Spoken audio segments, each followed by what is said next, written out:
شاہ عبدالعزیز کے زمانے میں ایک شخص ہر مذہب والے کے پاس جاتا تھا. سکھوں کے پاس گیا کہ اللہ تعالیٰ گرنتی ہے؟ اس نے کہا معلوم نہیں. کہا اگر اللہ تعالیٰ کا جو مذہب ہے نا وہ میں اختیار کروں گا.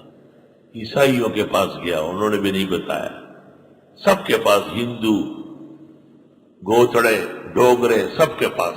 آخر میں شاہ عبدالعزیز کے پاس آیا.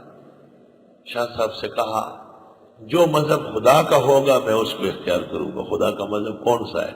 شاہ صاحب نے کہا اللہ تعالیٰ مسلمان ہے. اس نے کہا کیا دلیل ہے؟ کہا ان اللہ یامرکم ان تذبحوا بقرہ، اللہ حکم دیتا ہے کہ گائے ذبح کرو، اور کسی کے ہاں گائے ذبح کرنا نہیں. وہ فوراً کلمہ پڑھنے لگا. بے شک گائے ذبح کرنے میں ایمان بھی ہے، اعمال بھی ہے. مسلمان کے ایمان کا تقاضا ہے. اور وہ قصہ ہندوؤں کے مذہب کا میں نے آپ کو سنایا ہے، جس میں انہوں نے گاؤ ماتا شروع کیا ہے. رام چندر نے زرتشت سے سبق پڑھا ہے، اور اکبر بادشاہ نے پھر اپنے زمانے میں فیضی وغیرہ کے کہنے سے گائے پر پابندی لگائی، اور مجدد نے مقابلہ کیا جہانگیر کے دور میں. اور اس وقت سے لے کے آج تک مسلمانوں میں گائے کی قربانی اور ذبیحہ جاری و ساری. بزرگوں کی باتیں بھی عجیب ہوتی. ایک آدمی کی چوری ہو گئی، بیلوں کا جوڑا کوئی لے گیا رات کو کھول کر. وہ ایک بزرگ کے پاس آیا، حضرت میرے بیلوں کا جوڑا کوئی لے گیا. اس نے کہا جلاب لے لے. وہ بڑا حیران ہو گیا، جلاب لے؟ کہا چلا گیا. اگلے دن پھر آیا، حضرت صاحب میرے بیلوں کا ایک ہی جوڑا تھا، کوئی کھول کے لے گیا.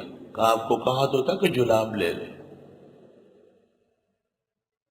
دو تین دفعہ آیا، کسی عقل مند نے اس کو کہا چلو یہ بات پوری کر لو نا. تو وہ جلاب لے کے جنگل میں بیٹھ گئے، کیونکہ اس زمانے میں گھروں میں بیت الخلا نہیں ہوتے تھے. پیٹ نرم ہو گیا، بار بار آتا جاتا تھا.